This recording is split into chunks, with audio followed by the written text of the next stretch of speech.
course or know anyone that has taken a 3-day course? 2-day course? Gotcha. And how many of you know if that person took another class after that and another one? All right, so what's that, 60%? Probably, right? All right, I wonder, and then how much was the cost of the first training? 2,000-3,000? 6,000. 35. That's, you guys are bidding for me, or? $4,000. So if you multiply it like 3-4 times, you're probably gonna end up spending 15, 18, 20,000 even, right? And you're still not sure if you learned everything you wanted to know in order to touch skin, right? Correct? I mean, I was privileged and honored to be trained, so was Matt, David, by Paul Clark. We had the traditional 3-month training, right, in England. And after 3 months, I was confident to touch the skin because I knew my mistakes right away. I made him work for it as well. He did. Mopping floors, everything. But Holding his cup. holding the pigment cup, that's old school. Matt knows about it. You know, when we did the training, you had to hold the pigment cup. You know why? Because you had to concentrate. And it forced you to watch so you couldn't go, because otherwise you're going to get your fingers stabbed. So yeah, we used to hold the pigment cup back in the day. And then what I've been seeing for past, I would say 8 years, I never brought it up. I mean, I brought it to these guys. Each year, I've seen more and more bashed up clients coming in trying to get fixed. Most of the time, you know, if I'm able to fix, I'll fix it, but I'll send it to laser, you know, companies to get it removed. But each year, it's more and more and more. And why is it? It is the 3-day training. I'm not saying that someone cannot learn that in 3 days, but what's the percentage of that person, you know, of that people being trained in those 3 days? What's the percentage of them making out there? You know what I mean? It's their accountability. 5. They're not accountable Yeah, they're for what not. they do. They're not. And I believe as whoever is training them, they should be accountable for their students. Correct. If you're signing your name on a certificate, you should be, that is my student. You should be proud of their work. And people come in, there's a question here, I'd like to take it right away. Yes. Let's say if I will come to you, to your course, how many models will you give me? I don't train for that reason, because it would be way too long and way too expensive. But let's say if I will come to You know, obviously I'm one of the, we do foundation trainings. We do 4-day, we move the first day online. So the theory portion, a lot of the theory and knowledge-based stuff is done prior to coming in, and then we offer 3 days in person. We try to secure 4 or 5 models per class, and I cap my class at 5 to 6 students. There is definitely a balance here, right? Because you have, I think there's a big issue with the quality of training and the follow-up and the mentorship side of this for sure. But I think we're missing a little bit of the point, and we have to figure this out as, you know, the leaders and pioneers of this, is there's a lack of barrier to entry into the industry. So we can sit here all day and say we need to do a better job. All of us need to be more accountable and do that and can take a lead on it. But at the end of the day, we're operating in an industry which, here in the States, most states, it requires you to take a 3-hour, you know, online thing where you can probably sleep through the slides and you have, you know, your tattoo license.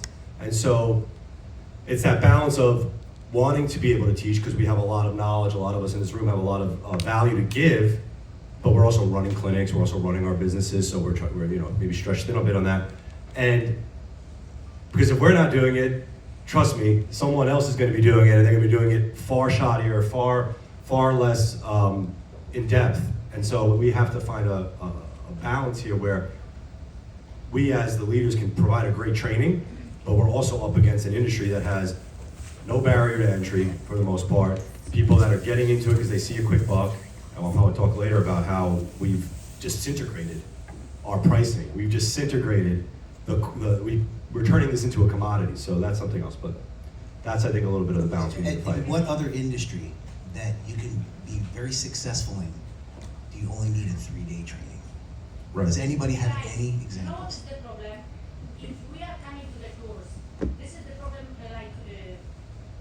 how many models I will repeat? Sorry, I'm checking because I know this is the problem, why we are, the guys who is coming to the course has problem later.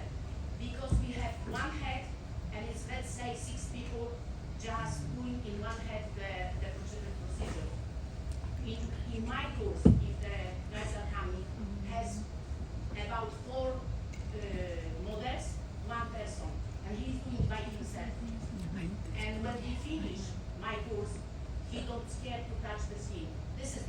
So this is our point right now. Now is the time for goddamn change. Because if we carry on the way we are doing it, we all might be out of a job. The standards are gonna go. So this is, like I see the training. It's a lot of guys standing and watching. Like one person is just doing the micropigmentation, and all of you just watching and touching. I don't know how many dots they will do in one person. It's funny. They are paying for you guys a lot of money, but they are coming back. They are like coming to you stupid and back home stupid, and they spend a lot of money for your group. so this is the opportunity to know. This is why we're on stage. That's why we are coming, like you asking how many courses we did. So I passed 3 courses. But you know what? When I was understanding, when I was really flying and see a lot of guys how it's pigmentation, even Mark, thank you so much. I was busy with you, Greg. But really, really guys, if you are the training guys, just take the sorry, I'm saying the person and give to him even 2 models, and they should be started and finish that model. I agree. So what I was saying is that now is the opportunity to build something new. I feel personally, we all got to try something, haven't we? We all got the training come out of somewhere, and it was, I originally came up with 6 months, and they were like, no, we need the turnaround quicker. So he was like, can you do it free? And I was like, I tried, and just managed to do it. And the students were like 85 to 90% capable. So I knew that it kind of worked. But what I'm saying is what you're asking for. You're asking for something new, and that is the starting point today. It needs change. We need to build something new, so you don't feel like Come back to where we started in the beginning. Yeah, so you feel like you're not left by your own anymore. So I think it has a lot to do with apprenticeship. We take it down a word. So we say training, and you do a 3-day, 4-day, 5-day training, fundamentals, advanced. That's what you're getting at training. But if you're signing up for an apprenticeship, then you can expect 4 models, 5 models. You can go out on and learn how to market yourself while you're bringing models. You can earn while you learn. You don't have to just pay for the training and be there for 3 months. So this is the way of like opening it up, looking at it differently for people that are offering a couple-day trainings and advertising like a six-figure income, but not discussing the amount of money it costs to market or have overhead or find how many people do you need to like have the melon heads on and mess up. My first models, I look at that work and I think, oh my God, and I was so proud of myself, but I would have done anything. I'm still asking for an apprenticeship with I'm the only one that didn't get it. This is nothing against the 3-day training because we won't be able to stop him, but You have to start somewhere. regulate it in a way where you don't certify him as an established practitioner and then start butchering clients. I mean, you can do certificate intro to scalp micropigmentation, see if this is what the person wants to continue in his future, and if they want it, then advance to a different course. But don't certify them right away. We were talking about yesterday. So when you guys do your consultation, for example, you tell after first session, how many weeks do you wait for second one? 7 to 2 weeks. And then for third session, maybe 2 months, right? How is that person supposed to learn it's common sense. How is he supposed to learn his pressure after 3 days seeing his client? He won't, right? How is he supposed to see how the second session is healed? He won't be able to. Client the whole way through their process, and that way you're learning each joint. How much retention do you have? You're not just doing one section of the head, but you're doing the full client. And so let me ask you, what does that look like in reality? So this is So what does that look like in reality, It right? would look like a lot less training. A lot less training, a lot less. So it comes back to then a bit of, are we gatekeeping in a good way, right? Because there's the business side of this, and then there's the ethical side, and hopefully our job is really trying to blend those two as much as we can, as many times as we can. I've struggled with this because I'm fortunate enough. I run busy clinics. I'm still tattooing 3 clients a day. I don't know how. I'm gonna break my hand soon. But I love training. I love doing conferences. I love speaking. I love giving my knowledge. And so I do think my 4-day course, although it's a 4-day course, and they do get a good amount of model time, it's not just one model, they get a lot of skin time. I could say, well, I'm not gonna do that training, and I would take a hit revenue-wise too, but the point being is what does it look like in actuality of someone like Paul or myself, or all of us, very busy, hopefully. What does that look like taking, as from a business side of it and from a mentorship side of it, what does that actually look like? So to answer that, we Yeah. have to go back a little bit. So I was fortunate enough to come from the tattoo industry, and to get into the tattoo industry back 9 years ago, you had to really prove yourself. Your art had to speak volumes, and That still exists, by the way. and that's how it should be. And like for the first month into I was starting a 2-year apprenticeship, and like the first month I didn't even touch a handset or anything. I was mopping the floor, scrubbing the toilets, making coffees, cutting stencils out, and then when the tattoo artist had that time to teach me, then that's when the learning started. But this is the process. This is how we sift out of the people who want to get quick, rich people. This is where we sift out who's dedicated, who's friggin' passionate about doing the work. Because if we had 2 alternative realities right now, where we had the apprenticeship from day one, I guarantee you, and we all know this, there are a lot of assholes in this industry, a lot of chauvinistic people, but I feel like the apprenticeship way would have built up more integrity, because this is not a copy and paste job. This is friggin' art, what changes people's lives. And this is so incredibly important to people. So yeah, there's got to be a hybrid. It's got to be, like, we don't have all the answers. This is why we want to plant the seed in your head, because one of you might have the friggin' answer. It might not be us, but it has to pay respect to what's going on. Guys, can I just ask a question? Yeah. Let me ask you a question. What exactly are we certifying? By the way, Naz, if John Jarrow arrives, let me know and I'll jump off, okay? You can sit on your lap, that's fine. We like having you up here, Damien. It's nice. So, what are we certifying? Because, listen, you can print certificates off like sweets and hand them out, no problem, right? When you sign your name as a trainer on that certificate, are we telling the world that this person has completed this course? Or are we telling the world that this person is capable and competent? So I think there's a big, big difference. And we need to change one word in the certificate. Introduction. Not qualified, not omega level. Why don't we actually call it for what it friggin' is, an introduction? And then we're changing the landscape. We're not saying you're qualified, bye. We're saying you've dipped your toe in the water, and there needs to be a model where they come back. Yes, we will lose money, but we need to change the narrative, because I love this industry. It saved my mental health, because I thought I would never amount to anything. So I get passionate about this. This is art. So if we don't do something now, we might not even have an industry. I generally believe that.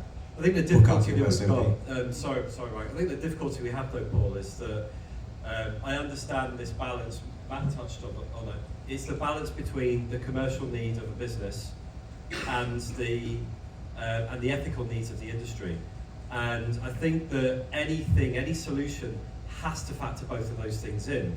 I know that everyone here is very passionate about ethics, all of us. You know, I would pick out you and Dave as people who have waved that flag for years. So I understand that entirely. I think the difficulty is that, you know, yeah, okay, fine, a 3-4 day course isn't enough. But I think the problem is also with the students. I think it's very easy to blame the trainers. But there are students out there who expect to pay $3,000 for a training course for 3 days, and they won't even travel. It's got to be on their doorstep, and they want to earn a doctor's salary at the end of it. That's because that's promoted that way. But the students don't have anything other than what's available now. I think it Yeah. takes a little bit of sensibility, though. I guess I would say the last couple of years I've been lucky to speak at a lot of permanent makeup conferences. I know many of you probably do, maybe even started with PMU and that part of this industry. And you know, I talk to a lot of people, and it's both, right? It's what the students' expectation. I mean, I get people that come up to me, do you have any online? Do you have any online? Oh, I know how to do ombre brows and lips, and so do you have any online courses? Because I can't travel to New York, or I can't travel here. And then that is my responsibility. That's the talk track that I have with that person of, no, you need to come in person. You're probably talented at what you're doing, but it's a different medium, it's a different practice. You have to have skin time, I have to observe you, I have to break habits, I have to change your habits. But there is this balance of what a student or someone that's gonna get into this, whether we like it or not, okay, because they have free will. If they're entrepreneurial and they wanna get it done, there's so many options. Some are gonna seek options that bring value like us, and that's what we have to continue to educate on. Why we're the ones to come to, this is the program we put in place, this is the mentorship we put in place. And unfortunately, there's others that will see a nice flyer on Instagram and 2-day course for, you know, half the price, full kit and caboodle. And that's what we're up against, and that brings me back to what we're talking about. Almost seems, and we've toyed around with this, I'm sure we toyed around this a lot, is that there needs to be some type of cohesion and league and commission here that can do that. And I think Kate's done a great job trying to get this off the ground, but because you're also talking about the industry and the barrier to entry. And so then there's what we set up or do as a cohesion, and then educating the student of why this is what you need to do first, going to the fly-by-night guy. But it's creating generations. So if Yeah. someone goes to like a 4-day training, and by you, which I was trained by you, you're an excellent trainer, and you invited me back because I did see, I think I saw a model the whole way through at your space. But when it's that easy and there is no barrier to entry for a student, and there should be better consumer student does the research, it also creates someone that says, oh, it's just that easy to learn your information in 3-4 days. They can now train them, and it creates generations of this. Oh yeah. So, and that's the issue. That's part of the issue where if there was It's become a pyramid scheme in many ways. We get To be honest. students training students later on, basically, that's what it is. And the thing is there another option? What happens if we started presenting another option? No, this is what I'm saying. We change the narrative. It just takes one of us to go against the grain of what we used to. That's what we are used to now. Everybody knows it's common knowledge, 3-day. I've even heard of 1-day training in Harley Street, right?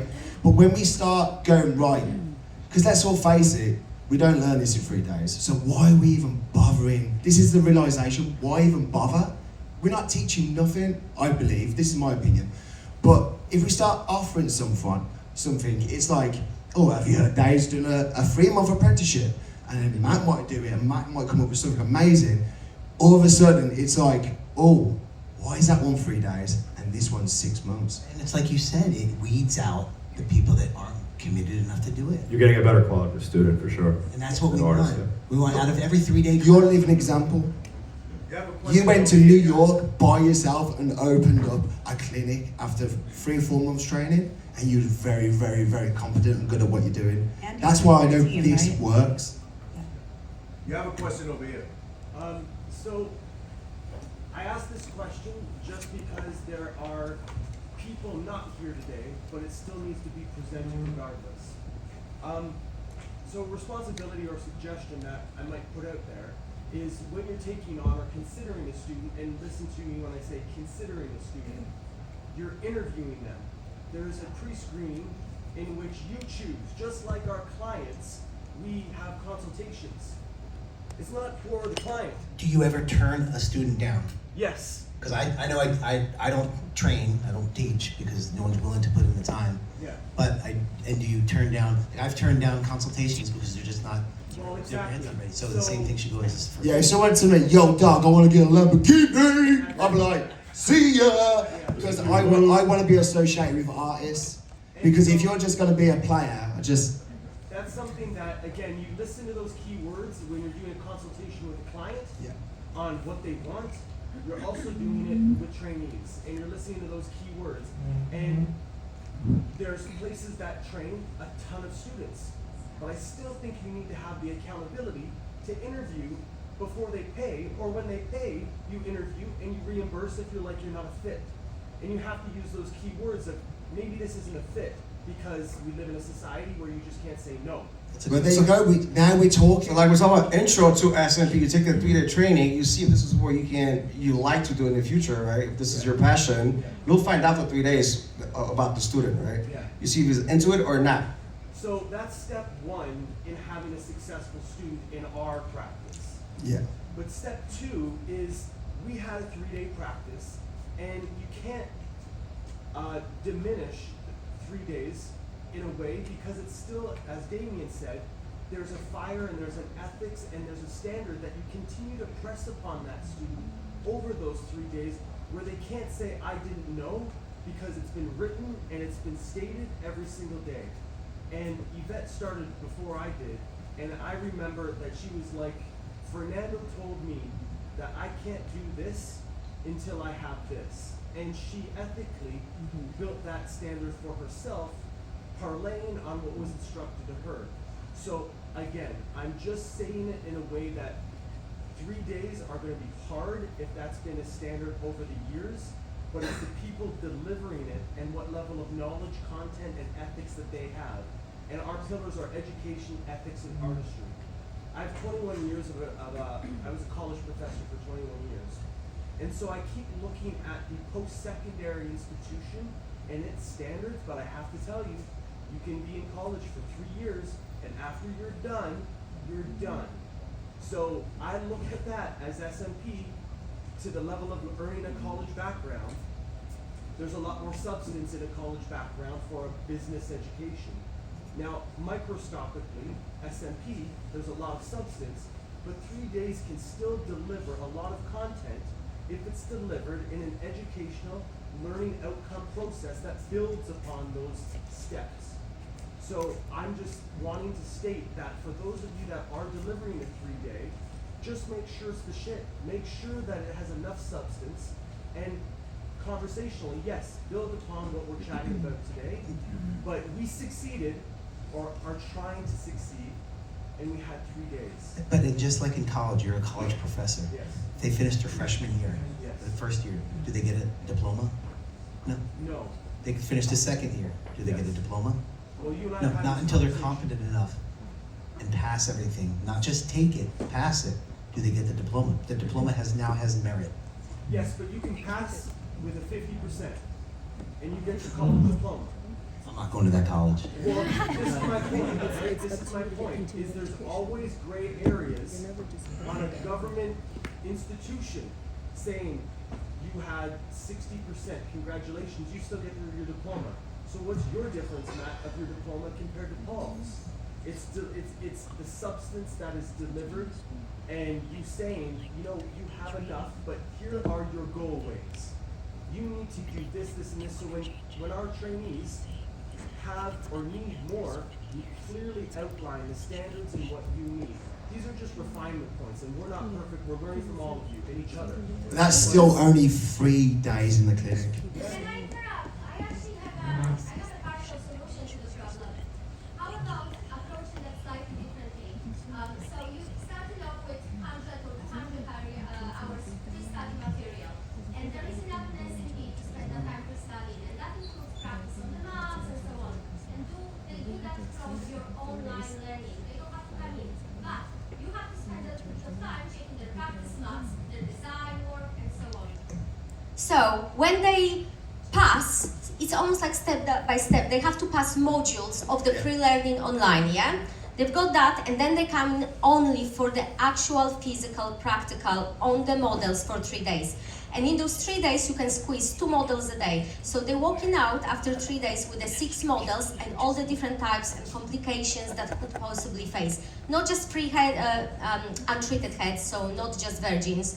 You get partially treated, you have someone's retouches from the previous training, you have someone who was botched, so you can show how to do the corrections and so on. So the 3 days, it's actual, full, hands-on, proper practice. That's after they've learned all the infection control, all the designs, the styles, and they already passed those modules with you online or virtually over the Zoom or wherever. So you're still spending time, but you can almost have like a large classroom where you do the virtual stuff first, tick them off and prep them for that needle in their hands. Then after that, you don't give them the diploma, you only giving them a certificate of training to take it to the insurers so they can do their 12 case studies. And then they go away for 3 months. You tell them, no. You only certified for case studies. That means you can only charge for your cost. Not for your time, for your cost. So for your needles, for your wherever, tissues, wherever, gloves. And they go away, and while they're having their normal jobs and so on, they find time over 3 months period to do their case studies. And that includes befores, immediate afters, healed after 4 weeks. Before they do the second session, immediate afters, healed after 4 weeks. Before, immediately after the third session. So you get to see the progress of the student finishing each model that they had to go out and finish themselves, and you see them from the beginning throughout the first session, second session, third session, and you can even request for a final exam a healed result from that, and then they coming back as a big classroom for their final exam in front of you. And then you assess them, and then you certify them after the case studies have been completed, handed to you, you assess case studies and you tell them, no, you need to go on and do 4 more models. Or, yeah, please come for your final exam. Make them pay for that final exam and get a certificate. That's not a problem. And do it once every 2 months and do 6 or 8 or 15 or 20 of them in a big classroom just for the final exam. And you actually get a group or 2 of the trainers or 3 of the trainers doing the final qualification exam and certifying them. So you see what I'm doing here? We extending the whole learning period for a period of about 6 months, because they're gonna have to do 100 or 200 hours pre-study material, learning how to design, learning how to do the dots on the mats. Then they come in, do the practical, they go away, they do the 6, 12, whatever models you want. Then they have to run them through the whole cycle of the healing, so you can see the shit show that they created or where they're actually good. And then they come back for final exam when you can see them doing it in front of you again with the confidence that they had. And you're cutting out a lot of that mentorship time that you would be spent if they were with you inside the clinic. Of course, no one is gonna come and work with you for free for 6 months. That was good old days of the tattoo shops. It ain't gonna happen. The world has changed. But this is, sorry, not to cut you off, but this is exactly what I wanted from today. Someone to start thinking out of the box. I do not have all the answers. I might make someone scrub toilets for 6 months, I don't know. It depends how I got a very dirty toilet, I don't know. But this is what I wanted. I'm not saying you're right, but what I love about it is now we start, you're planting seeds. That is what this is all about. One of you right now could have the best mentorship program, but that's what I want. That sounds way better than what's available right now. The thing is, though, is that all the other types of all the related industries are all modular. Like if you want to become a certified hair transplant assistant, it takes a long time to do that. If you want to be a permanent makeup artist, the learning is modular. You'll learn brows, and then you might learn a different brow technique. You might learn microblading. You might go to Natalia Yaremenko and learn a particular pattern. Then you might do lips. Then you might do. There's a modular aspect to it, and in between all of that, you've got your infection control and yada yada yada. But it's ongoing learning. There's a reason why the SPCP have a requirement for a certain number of continuing education hours every year as a requirement for membership. But we don't have anything like that. And just one more thing, because I'm going to shut up because I'm not even supposed to be up Really here. well, you're doing really good. But there's one other thing, guys, and this is just my view, and I'm sorry if I offend people, but we have got to stop treating a photograph of 50 students in a room in one photo. We've got to stop treating it like a fucking flex, because it's not. No health and safety as well. People breathing over people, hair dripping on people's scalps. Literally, I see so much cross-contamination. I feel it through the screen on me. That's how much I see. But the reason why I'll probably get a bit professional ranty is that I've noticed something happen. A new procedure's fallen into my company right now, and it's my second most requested treatment. Does anybody want to take a guess? SMP rescue. And I mean, not repair, it's goddamn rescuing. I had someone the other day, he saved for 3 years to get this done. For 3 years, very low paying job, got it done, and it was botched. Now where'd you go to? And it was student, and you can't blame the student because it might be no ongoing education, but this is what I get passionate about, because there's a cause and effect, and the effect is now more people than ever in my 15-year career are getting butchered, and I'm seeing grown men cry, suicidal. So I know what we're doing, or as the industry, isn't working. I have a question over here. Okay, so I'll kind of piggyback off of the continued education, but I think that's where it does matter. It's up to us as the student to get continued education. If I needed to do 6 months of apprenticeship, I wouldn't be an artist today. I'm a mother of 3, I'm a wife. I had a job at the time, a full-time job, working 17-hour shifts 3 days in a row, in Vegas. So I wouldn't have became an artist, but I am off of the 3-day training. But I took it upon myself to get continued education multiple times because yes, I believe that wasn't enough. And it wasn't because of necessarily trainer, even though the first trainer wasn't that great. But even if I did get amazing training, I think it's up to us to continue to get that education. Just like my husband, he's a barber. He went to barber school for 9 months. Did he learn anything? No.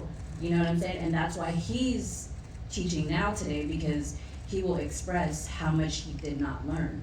And so I think at the end of the day, maybe it'd be cool to offer packages based off of like what the person, can do.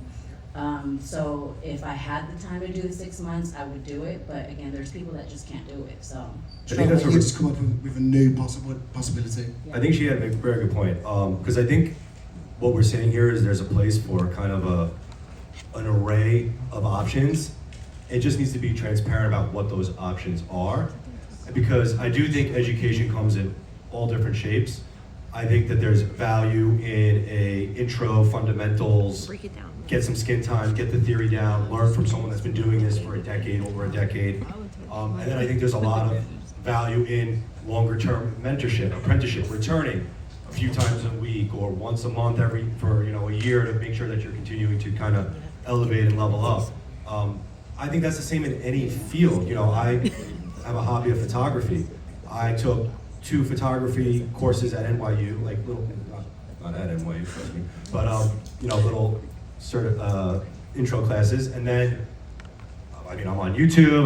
There's master classes, all these different mediums where you can continue to learn. So a lot of it is on us to offer and also be transparent about what we're offering. So I think it comes back to, what does that certificate say? What is this training promoted as? But also, like you said, it's on the individual to take responsibility for their craft as well. And understanding that, the 3-day, the 4-day, that's just the toe in the water of my journey into this field.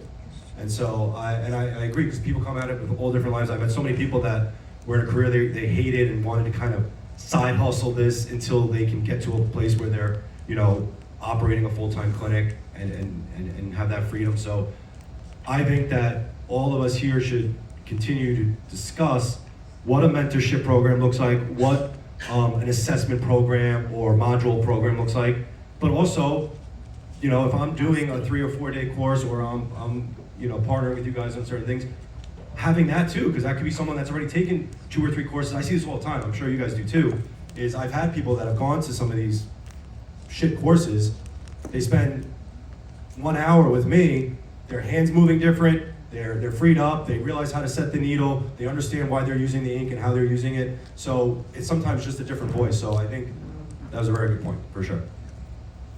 Just have to clone you, Matt. I think that in the That wasn't even industry, for the rule. there's some businesses where the business plan would allow for, if it's built to allow an apprenticeship, then it makes sense for them. If it's built for a few 3 or 4 day courses, to go along with Elle's statement, it would be great to know. I think for me, when I was a student, to see my client from first, second, third session, and bonus time if there was a touch up, because there would have been. But that, I think, that's on the business plan, so the business plan of what you're offering and what you're offering the student can decide which business plan is gonna work for their life. Well, it's interesting, because whenever you mix business and art, they don't mix. Whenever you see a corporate company take over a family-owned business, it just ruins it. Amen to that, Jesus Christ. They completely take all the art, all the energy of being an artist, and now it's all about money, and that's where we're losing. Yeah, and see real quick, and in Vegas, once you get certified as an SMP artist, you still got to go under a 6-month apprenticeship program under a body art mentor. So that's why there's not a lot of artists in Vegas like that are really doing. You know, there's not a lot of competition in Vegas because of the body art apprenticeship program that you have to be in for at least 6 months, and they're even thinking about making it 12 months. So it's hard to train out there, which is good in a way, because again, you only get the people that are serious. I was super serious about it. I did that, went through that. But there's just people that don't have the money because they're also having to pay $10,000. Some people are charging $10,000 to $15,000 for 6 months. I think it's really important to be transparent in the training. I was sold on the training that I was going to be rich after I did the training with Bryce Cleveland.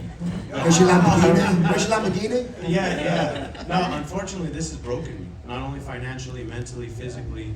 This isn't all peaches and cream. And I think having that transparency in your training is really key too. You can be successful, but I really like to tell people this isn't all peaches and cream. And a lot of these things people have may be attained outside of SMP. It's all a facade, so you can't necessarily go off of somebody's highlight reel. And I really am transparent in that training, hey, this isn't all peaches and cream, this will break you. And not only on a business standpoint, but on a ethical standpoint, because there's been a lot of times where I felt when you do the procedure, you felt like you could have did things better, and that keeps you up at night. And having those over and over and over again can really weigh on you mentally. It can turn you into an ugly person. It felt like it costed me a relationship with my wife. So having that transparency and having a little point in the training where you're hey, this is my story. So this is an introductory class, but if you really want to do this, be prepared for what you're going to. But Tobias, that's kind of the point. So if you didn't feel that way, if that didn't keep you up at night, that's the difference between a businessman and an artist, and that's what Paul's talking about how there is so much more to this than just the business aspect. And we don't teach people about how to handle the clients where it's challenging, where they're crying, where they're suicidal. Yeah, because we're also psychiatrists, not only artists. 'Cause they'll share the stories they won't share with their wives, significant other, girlfriends. I mean, if we made a show out of it, I mean, it's TMZ on a different level, right? Because you listen and you gain all that information, and you gotta vent it out as well, right? Because you take the info that no one else will hear from that person, right? So we help them because they open up to you, right away. You're the first person they're gonna open up their hairlines. I had a guy, for example, had a transplant, 7 transplant strip scars in the back. Used to wear his hat 24/7. He was married, so even in front of his wife, he wouldn't take out his hat until his wife went to sleep. He took his hat off. Maybe it was midnight, and he was getting up every 2 hours, going to the mirror, checking out his scars, if it's getting better, if there's some hair growing, and putting his hat back on before his wife wakes up. You know what I mean? He was suicidal because it's already planted in. The devil's in there, right? So, and then when they open up to us, we're the psychiatrists, so we help them, plus they get a treatment as well. And we make a friend oftentimes. I like what you said, because, crowd full of people, and you're saying, you struggled mentally with it. I bet there's a lot of students out there who've been sold a dream and probably don't feel good enough to be in here. And it's not their fault. They've been sold a dream that can exist, but won't exist in 72 hours. Do you know what I mean? So if you had something alternative to help you with that, Mike and Matt and John didn't know they were going to be successful in your first week. You didn't even touch any skin then. It was probably a month in or something like that. So it's just having that, like you said, that transparency. And I know some of you guys who do have the 3-day training program, and you are saying this, and that's good because you care about your student. But what I'm just saying is, I think it carries weight when you tell the story yourself. Yes. You know what I mean? Hey, this is what I've been through. This is how many times I've been trained and how much I've spent on this. So know that this is an introduction. I do recommend not only training with me, but other people. These are other people in the industry. Check these guys out. Check out Jerome. Check out this person. Check out this person. Go follow them. Hit them up for a training. And I think really being transparent, telling the story itself is really important. And you know what makes it sets that, it puts that in there. What makes somebody successful is to be good. I've had people ask me, how am I successful? How do I do ads? Well, it's not about that. Be good. And I feel like behind the chair, it's a job, but a lot of this is a business aspect too, client acquisition. And I feel like a lot of people are focusing on the therapy. In my opinion, the therapy, the treatment is only half the battle. The other half is the client acquisition, client follow-up, client rapport, client integrity. And I feel like that's lacking in the training. A lot of people are focusing on their technique. You know, I'm the best, but what's your patient care skills look like? Patient care, in my opinion, is huge. And I've seen barbers maybe not have the best skills, but their patient care skills were exceptional. The way they handled business, and they were a lot more successful than these barbers that thought they were the shit. They're over there driving their nice cars, Rolex watches, all that kind of stuff. So I feel like patient care needs to also be explored in these trainings too, because a lot of people focus on their technique. Oh, I'm the best. But what's your client care look like? What's your patient care look like? What's your client acquisition look like? Were you educated on that? Another thing is, hey guys, sorry I'm late. You know, you're not a real New Yorker unless you're late. So, Paul and Matt, you guys can relate, but 10, 14 years ago, social media wasn't even a thing. So back in them days, even get a tattoo license was like a big deal. So now everybody, you know, guys are doing these trainings and they'll offer the training right in-house now. So it's like you don't even have to leave the comfort of your home to get a tattoo license. But it's certain states, so like, you know, New York, Miami, it's not as lenient, so like you can go in there and get a tattoo license in a matter of hours and, you know, have no skill tattooing. That's the unfortunate part.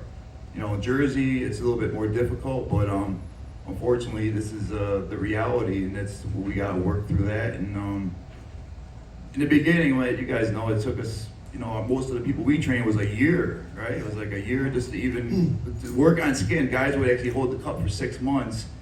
They'll sit there, hold the pot. They call it hold the pot. So we would actually have the way we were taught to train people at the company we came from. It was kind of it's kind of crazy because the client would have his head down like this, so he doesn't know who's working on him. We would sneak the gun over to the other artist, be like, yo, do like 10 dots on this guy's head without him seeing you. So it's kind of like it's crazy. They trained you to be a ninja as well. And it was one-on-one, right? It wasn't 20 students watching, it was one-on-one. It was one-on-one all the time. Guys, they were complaining after 6 months of just sitting there holding the ink because they would hold the cup for us and hold the pot. It was crazy times back then. And Best times? Best time, crazy. And what really grinds my gears is that we as an industry, as artists, we grafted to make this be a contender in hair loss. I remember when we came into it and hair transplant surgeons like, oh no, it's a tattoo. No, I don't know what surgeon that was, but like we grafted to make it something realistic. We had to experiment, and then I think it was like around maybe Meeting the Minds in London. The industry and the people's the clients' feedback was like, oh yeah, I remember back in the day it looked terrible, but now wherever I look, it was amazing. But the shift has changed again. We've gone back so much because of the quality control. Yeah, and we all know if you type in SMP in Google, are you going to find a good one first?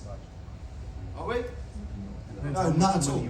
We're going to find the blue hue one, or one with a night tick. I don't know. So Paul, I've got just a question for you then. It's not actually from me. It's a question from a member of the audience who wanted me to ask it on their behalf. So, from a trainer's point of view, what are we able to do to ensure or to disincentivize or discourage students from doing 4 or 5 procedures and then setting up their own training? Because I think that, and I'm adding my take on this, I think that part of the reason why I need to get out from the next second, I think part of what is happening is that students are being sold a dream, they've invested lots of money, the dream doesn't materialise because it's not as easy as they were told it would be, so they think, well, how can I make money? I've got a family to feed, so they start trading. Right. And that happens loads, right? Because at the end of the day, if it's between doing the right thing and feeding your kids, you're going to feed your kids. Right. Right. So how can we, as trainers, not stop, because I don't think we can stop it, but how can we discourage that fast do one, teach one transition? Well, I think you had a great idea. Like, you know, just be honest with people. Set up something what might be a 3-day training, but you're not qualified. It's an introduction, and you have modules and stuff like that. I know it's difficult. We all have to feed our families, but this is like the playing field that we live in now, which is difficult because now I want change, and the reason why we have to change is because the industry is not going to last long. But going on what David said, that's not going to stop the barber in Dallas who just took a course at a conference,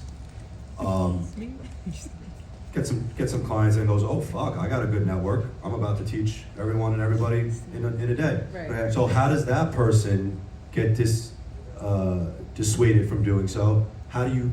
Is there a wall of shame, the proverbial wall of shame, so to speak, which is not a very positive way to look at the industry, but that's what we're up against here. I don't know if it's the same in the UK, but I'm talking frankly, and it's not just barbers, but you know, I've seen that over the last couple of years.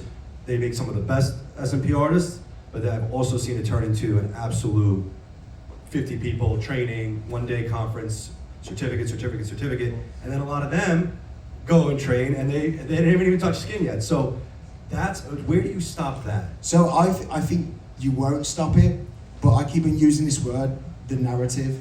Like, you guys are world famous educators, and you just started maybe opening a different module or something else. That's where it starts. And if we all get inspired by having something very similar and investing in our artists, and more of us setting up these apprenticeship programs, I think after a while, people are doing like the 3-day training programs. I feel like, me personally, I feel like they feel a bit icky about it. Like, oh man, this 3-day training thing's not gonna last long now because more and more people doing it. So that's where I don't think you resolve it, but I think it will fizzle out. And if we all said, we're all in the industry, we love what we do. So if we all got behind this idea, then the ethics and the quality, I generally believe, will It change. has to be the state that does something. So I know It's the state that has to do something because, like, Yeah, regulated by the state. yeah, because So speaking on the people state, aren't gonna follow it, you know? in New York, I work with the American Barber Institute, and I got the first license in New York State that actually certifies trainers for SMP. So this is like the first of its kind in the whole U.S. So actually, the state's gonna, recognize, okay, this is actually by New York State to actually that this individual is allowed to actually do the trainings. Right. So this is it's something I'm involved with. This is out in the American Barber Institute. I don't know if you have ever heard of that, but it's a big barber, and they train people. It's funded by the government. So that's how he got that connection. He's connected within the state. Somehow there's like a lot of laws around that, but I think that's a beginning step. Getting people to recognize, okay, who's training. This is not some barber, like Matt was saying, this is some barber who just, goes to a show to train somebody for $500. So I think that's one of the things that we got to work on as a community here. Sorry, I wanted to ask something here. I feel like there's something more, worse than a 3-day training, which is a 0-day training. So the city that I live in is Vancouver, and it's one of the most expensive cities in Canada. So people are trying to save money by not taking this training, and they're pretty much, in our city, it's permanent makeup artists or tattoo artists. So when I started doing SMP and I started showing on my feed, one of the tattoo artists that follows me, is like 5 years ago, I saw that he did it. I can tell that he used tattooing because he used straight up brown, and I knew that, like, just by seeing it, it was gonna heal red. But with my consultations, I do get people that come in with botched jobs. And one of my first girls, she's a hairstylist. Like, she came to me, even when I was new to it, like, I gave her super light impressions, but she was botched by a permanent makeup artist who only does lips and eyebrows, and was quoted $8,000. And she was telling me she was in excruciating pain because, like, going too deep. And then another thing, like, so these tattoo artists are thinking that it's just tattoo ink, right? That's a bad tattoo artist. That's a bad, You can't explain yeah. a botch job Yeah. as a tattoo artist. There's tattoo artists that are amazing. they probably wouldn't even barely need to be trained because they already know you can't blame a botch job on there's SMP. I don't remember how you can't call you an artist until you earn the artist status. They're practitioners. You're practicing. Yeah, so my question is, like, how do you just make these permanent makeup artists and tattoo artists who just believe that it's just dots? How do you make them aware that they need training? Education, talking to them regularly, being at those events, being at those networking events, those conferences. Every time I have a booth at a permanent makeup conference, it's not just to sign up for my training, take my training because you're gonna make millions. We don't ever talk about a figure you're making or anything like that. And quite frankly, it's often persuading them to take my training because they've told me that after they saw me talk on stage for a half an hour, they're gonna go try it on their husband or their boyfriend. And I'm going, absolutely fucking not. Please take my training. Or where are you based? Where are you based? Unless we get divorced. You're in UK. Go to Paul. You're in. We have a great network. We know who's the right training. So I think that also it comes to educating them as much as you can in any avenue you can, whether that's via your content online, via the conversations you have when you meet up with these people. But I think additionally, it's about making sure that we are offering the best product possible in whatever shape form that is. So if it's Paul's mentorship of 6 months in the UK, and that's where I'm referring to. If they want to take an intro course, or they want to get some skin time, or they want to shadow, I know that I teach a really goddamn good training. I give them the way that they need to learn the machine a bit, learn how to work with skin, learn the different cases, do all that. I do a great intro course, and I'm working on maybe some master stuff as well. I think that's part of it, is offering a really damn good education, making sure that these people realize that it isn't just dots, it isn't just switching from a microblade to a 3RL and getting it right. And I think at the end of the day, the other big part of this is, I think we're like reinventing the wheel. Every industry, whether it's tattoo, whether it's transplantation, whether it's permanent cosmetics, there's bad, there's okay, and there's great. And the ones that will succeed are the ones that are doing great work. That will prevail. Now it's our job to just change our language maybe a bit and educate a little bit better. Can I just hop in really quickly on that one with the PMU artists? So I actually developed a course specifically for tattooers and PMU artists for this reason, because a lot of the botch work that's coming through is just people thinking it's just dots. So my training is actually a 4-step process. So you have to complete my online course. So over 100 modules, takes over 35 hours. There's paper practice and machine practice. That's a requirement before you step foot in my classroom, regardless of your experience. So I have highly experienced people taking my class. You're graded, you're given feedback on your practice task before you step foot in class. Then you come in, you're going to work on 2 models and have 2 days of practice observing, and then you get online mentoring with us through school. So I'm in there every week doing live Zoom calls. It's like super organized. People can ask the questions that they need. It's like a multi-step process. But if you're gonna offer training, like, you have to know it's more than just like, I've done multiple trainings. So everything that you guys are talking about, I've done it. I had a 3-day class and I was like, you know what, that's not enough. It's now 4 days. Now it's this, now it's this, now it's this. I used to do a week in between my 4-day class, so they'd come back and do their model second session. And then I offered them to come to my studio and bring their own model for session 1, 2, 3. I will oversee it. There's no extra cost for this. Did people do this? 50% yes, 50% no. Some of them just don't want to do it. Now there's the ongoing mentoring. Are they getting involved in my SMP School Business Mentor? No, they're not. They're not saying shit. So at the end of the day, it's like, the trainer, you can do absolutely everything. We also allow them to come shadow us and watch their models' healed results, because our artists finish all of the treatments. Do they do it? No, half the time they don't want to. And then those are the people who are getting nowhere, So our online course, we allow them to have ongoing access to it. John Azel's in my online course in my community. She's continuing to, go back to it 6 months later, a year later, because she's serious about being an artist. At the end of the day, the trainer can do absolutely everything, but it is up to the artist to take responsibility. But you're doing, we need more of that, bravo, because that's what it is. doing everything to put the absolute Yeah, best and product I am a out. certified trainer, so I have taken a year to become a trainer, to understand how to train people, because you guys saw my first melon, my first model, like, I knew that wasn't it, but did I just be like, yeah, I'm done? No, I took the leaders course, I took Billy DeCola's course, I've done all this advanced training to get the knowledge, and like, at the end of the day, there still was a lot of stuff that I was missing that you can only learn by experience. So it's up to the artist to keep going at the end of the day. But Yeah, just a quick one, just a 10-minute warning. We've got about 10 minutes left on stage. Cheers. But yeah, with the PMU thing, I have designed this course specifically for those people. Like, highly experienced PMU artists of 20 years or more are taking my classes because they know it's not just dots. But then there's just the people who are in it to just do whatever. So we can't control what everybody does. You can only just keep educating, like you guys said. I post botched results all the time on my page. Like, not everybody does. They're like, oh, I don't want to post that. Fuck that, I'll post it.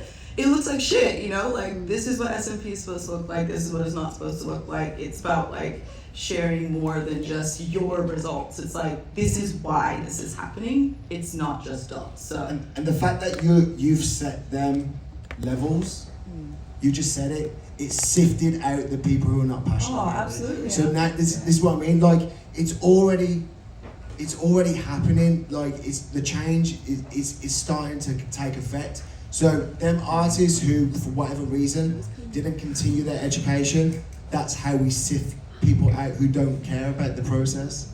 Because if I didn't care about tattooing back in the day, I'd be out. I'd be out with a slap.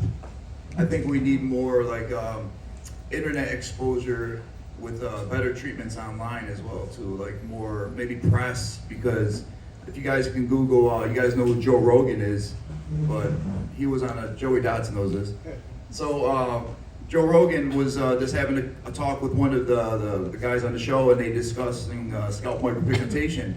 You know, the normal public, they don't know what we know. You know, they don't know what SMP is. They think it's a tattoo. But Joe Rogan, he just went online, Googled like, what is scalp pigmentation, and some of the things that popped up is like a really bad job, and that's the first thing that he noticed. And it happened to be a client that I was fixing at the time. So this client had a horrible treatment, and says Jonathan's fixing my head, but it's just, most people don't read the client captions. They just look at the picture, they go, oh, that's a bad tattoo.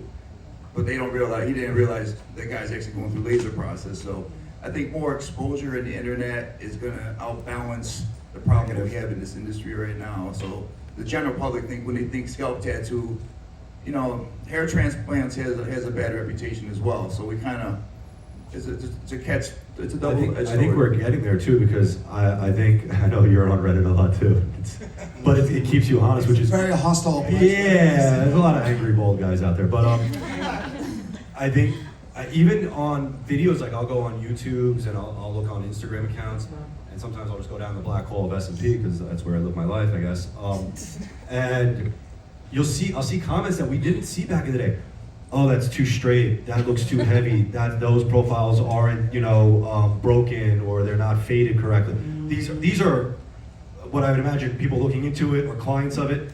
They're using the vernacular jargon, the technique talk that we talk. So there is education, and I think we all should, and everyone out there is responsible for continuing to do that, because whatever you put out on your Instagram, on your website, on your YouTube, on your forums, whatever it may be, you're educating, and the more you do that, the more the people that take the 1-day, 2-day training and do dog shit work, they're not gonna last. So that's another way to fight this.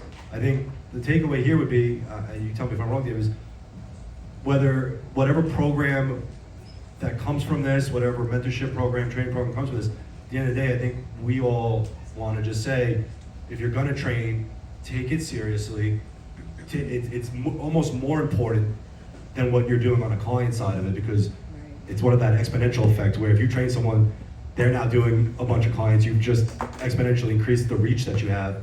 Take it seriously. If it's a program that's a bit shorter, really make it as much value as you can. And if it's something longer, that's an amazing thing, and let's come together and try to support that.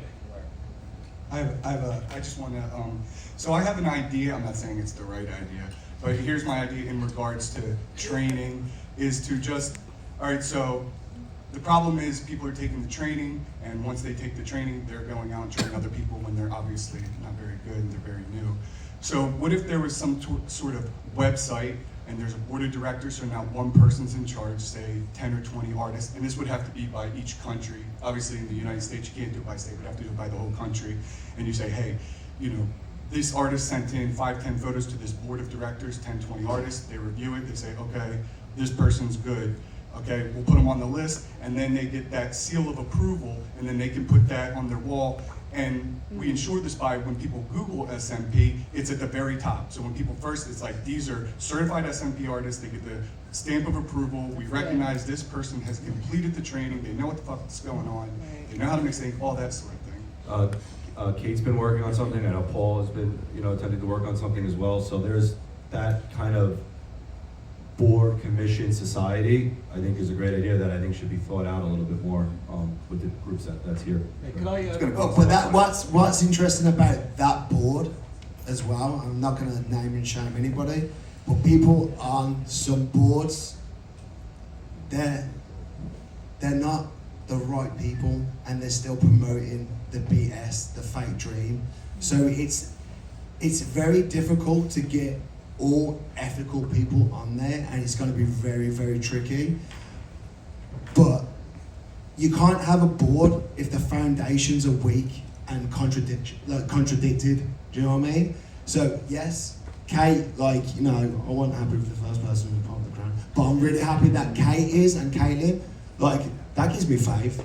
But still saying, yeah, that's what I mean. We just gotta change the way things are, and I think a board would be great, but it has to be strong. Chuck A has she's not even. I can see a shadow. Sorry, can I just add something to that? As you know, I'm not an artist, I'm a business owner. I've got amazing artists here. I'm surrounded by other amazing artists with a world of respect and admiration for. But I'll say this: where do we want to see the industry in the next 2 years? It's going to look anything like it has for the last 2 years. So it's the current trajectory, like you said, it's finger out of the shitter. And that's a fact that we all have to get used to. How many people out here We are have pick to up? we have to start making some changes now, otherwise we won't have this. Amen. That's a sustainable one. You will, it'll be $500 treatments. Yeah. And that's what I mean. It's already happening here in the US. Is anybody gone from the eyebrow game? Tattooing eyebrows, yeah? How much back in the day there was a high payday, weren't there? There was a payday for that. Not anymore. It's not even worth rolling out of bed. You know what I mean? got another question over here. It's regarding how much the value of the craft is. It doesn't balance anymore. Do you know what I mean? But and this is what I don't want to. I got bills to pay. I don't want SMP to go this way. It's because we treated like a medical procedure back in the day with it looked more medical. Now it's like barbershops, you could be a barber and do it now. So it's yeah, exactly, yeah. Hey, one question. Sorry, on the board thing. Sorry, I just wanted to chip in on this board thing. I think the premise. You know my story, okay? I was supposed to be fairly high up on that particular board, and I backed out. Okay, and I backed out for the reasons that you've mentioned, Paul, because the people. I think in Kate's hands, much better, and I think it has a fighting chance. But I think previously I wasn't comfortable with the agenda, and the issue with that is that's why boards haven't succeeded in the past. They haven't gained the trust of the community because, and I'm not saying necessarily because it's the wrong people. I understand what you're saying, there are people selling the millionaire dream who are on the board, I get that, but they are still part of our industry, and a board has to represent everybody. It can't represent just the people that we decide are the ethical group, because they also have a perspective. Okay, so we might not agree with the perspective, but they're still very much a part of our business. I think the challenge is the messaging to the customer, right? Because we can do all we want as an industry. What does the customer see, right? So if an artist has a certification mark against their name, the day that they say, well, why doesn't this other artist have that certification mark? The day they ask that question, we've achieved exactly what it is you're trying to do. Okay? So for me, it's about the consumer. look, we're making a start. We have this SMP compare product, which is going really, really well. We've got a long way to go, but it's going to evolve. We're looking at doing like a Fee Academy style grading system based on people's experiences, that type of thing. But the bottom line is that's a small piece of a much wider puzzle that has to have the buy-in from everybody. I do believe that what Kate is doing is necessary. I think it's a requirement, but I don't think it's ever going to be perfect. So I think if we try and make sure we've always got exactly the right things, the nature of a board is that you have 10 people on that board, 8 people will want to go a direction and 2 people won't agree, and that's why we have a democratic process. And there does have to be a lot of flexibility around the fact that, you know, it's going to be uncomfortable at times. You don't have to like everyone on a board. No, I don't think any corporation Yeah. is all friends like that, yeah. Okay, one question. I'd like to ask if you're running the training courses for the trainers. I don't do no training. Why? Because right now, Yeah. I am kind of in the stages of blueprinting everything, and I won't even offer it until I'm 100% happy, and it could take 5 years, it could take. Okay, any of us? But I'm just not, if I'm not gonna offer the best, I'm not gonna bother. And that is why I've gone through it. I started 5 days, I've done 4 days, done 3 days, and every single time I was always convinced to do it to make sense. I'm not a businessman, but the people were telling me this is good business sense, and I was like, okay, let's follow you, kind of thing. But deep down, I hated it, absolutely hated it. Why? From my tattoo background, it felt so fake, and it felt like I was lying. And honestly, if I could tell you, the most uncomfortable part of my whole career was being associated to education.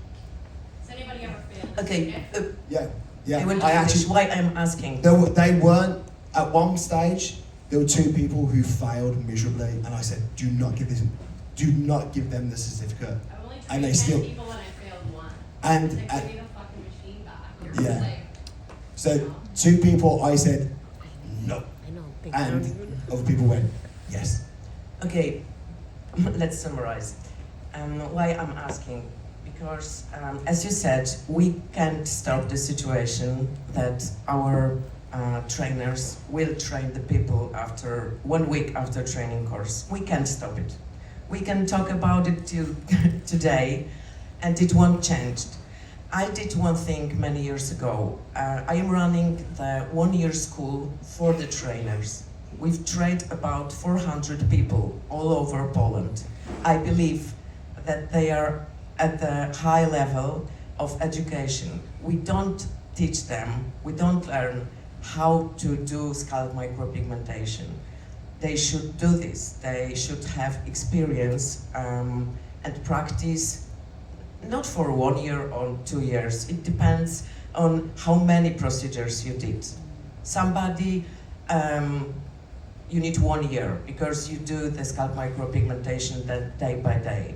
So we check these students, and if they want to join to us, we check their experience, and we have 1 year school for the trainers. Because if we can't stop our students, we can give the knowledge to them how to train the people. I think it's a brilliant idea, and I think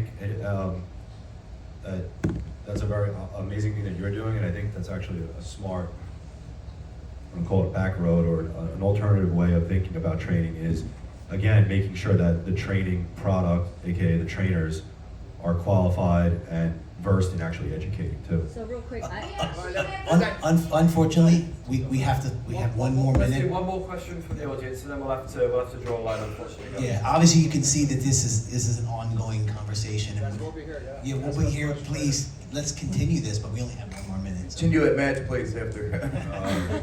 Go in there, bro. Need a shot. Does anyone in the audience have one more question they'd like to ask? I was just gonna make a statement. It's going to have to be a brief one. Do you know what? Can we get a mic to Axel here because he missed yesterday because of his flights, and I'd love him to be involved in the conversation. Can we get a mic to this guy? Cool. Thank you.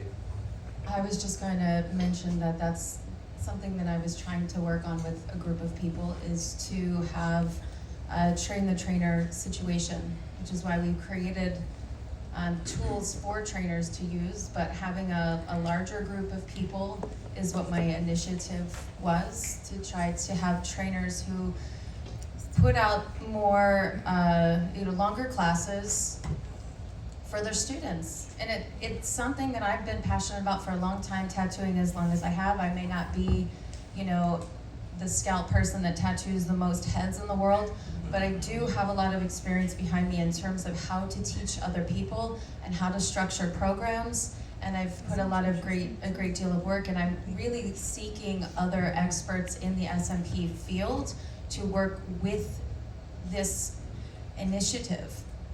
So the goal is not to take a course and duplicate it for profit, and it's not so much that, it's more about giving back to the industry and making sure that we have the right tools in place for the trainers. So we did create a standardized course so that trainers, but they need to learn how to use it, and they need to learn how to structure the courses. The one thing I did want to say is expectation of the student. If students expect that they can take a course and be finished in even a week, we're not setting the right expectation for the student. If the expectation is, it's gonna take me a long time to learn this and to get good, they might align, how they take their course or what they might know to purchase other courses. What I see is we're doing courses, or many people are offering courses, where at the very end of that 3 or even 5 days, they have models scheduled. I can't tell you how many classes I've taught in permanent makeup and SMP. Most of those students are scared to death to touch a person. They are not ready to do a procedure in 5 freaking days. They're just not. And I think part of it is convenience. Are we trying to sell them convenience? Like, I don't want to have a student come back next month or in 3 months. That means they have to do another hotel, book a flight. That's irrelevant. I get, that's like the business side. Yes, we don't want to cause them an inconvenience, but it's literally what's needed. You have to have that happen. So, it's not convenient, but it's what's needed. Just my opinion. Thank you, Valerie. Thank Very you. good. So, Axel, let's take you on. This is the last question, unfortunately, guys. If you can, we'll do Axel's question and then we'll wrap up. It's just to let you know that we have this problem also in Spain, and the law is changing in 2025. If you want to be a legal trainer, you have to prove to the government that you have been working for 3 years, and after that you have to make a government training of 6 months, and after you pass the exams, you can start giving a legal certificate. And also the students have to make 600 hours training before the SMP training. So maybe it's too hard because in Spain they never want to make easy things, but just to let you know that it's working like that, and probably in, I don't know, Kay maybe can tell us, or another countries in Europe, but in Spain we usually copy to other countries, so maybe it's gonna be bigger. This one last thing is like Mike said, what's gonna happen in 2 years' time? Like the next BS thing, in my opinion, is, and terrifies me, is that now we start to believe that one session's enough, and we do all 3 sessions in one day, and we just don't throw colour theory and how things settle down. And now what's happening is 1 day sessions are being trained. That scares the hell out of me. Like, if that narrative takes over, we are all in trouble. I agree. Okay, so this is your crowd, Dave. One final statement from you. It's obvious that this is a topic that needs to be handled, and it's also obvious that everybody here cares, and I think that's why this is such a good event. Thank you. You care. Everybody here cares. Everybody showed up because they care, and we want to maintain the standards that make this industry so great. So we're still here to talk, but thank you everybody for listening to our this. Yeah. Thank you, Dave.